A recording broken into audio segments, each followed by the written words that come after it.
What a great run it was for you guys. So many incredibly exciting games, big game moments, the kind of games that young men come to LSU to play in.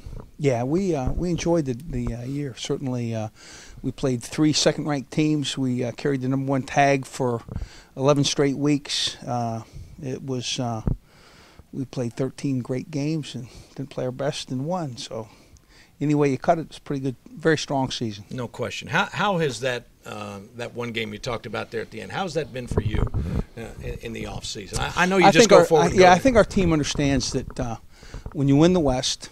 1, 2, and 3 were in the West, for that matter. So was the national champion. Right. When you win the conference, those are championship banners that you hang that no one else hangs. Right. I think our team understood beyond that game that it was still very much a year in which we achieved a great deal. And to achieve that, Les, so many of those big games that you talked about, not only in conference but out of conference. How, as a coach, I think it's kind of a template for people, in sports or in business. How did you get your guys to play at such a consistent effort? It flies in the face of somebody saying, well, you can only get up, 1 or 2 times a year, but you guys were ready to go every time. Yeah, I think there's an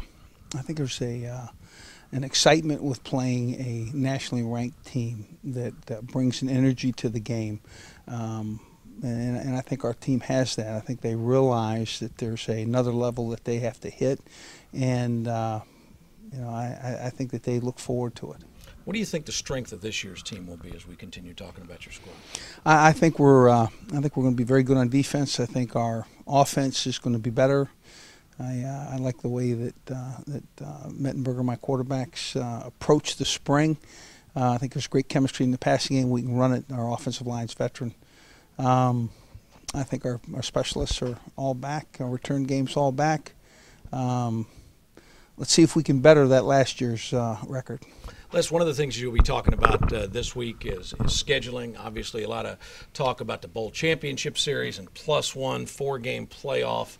How involved in that do you get?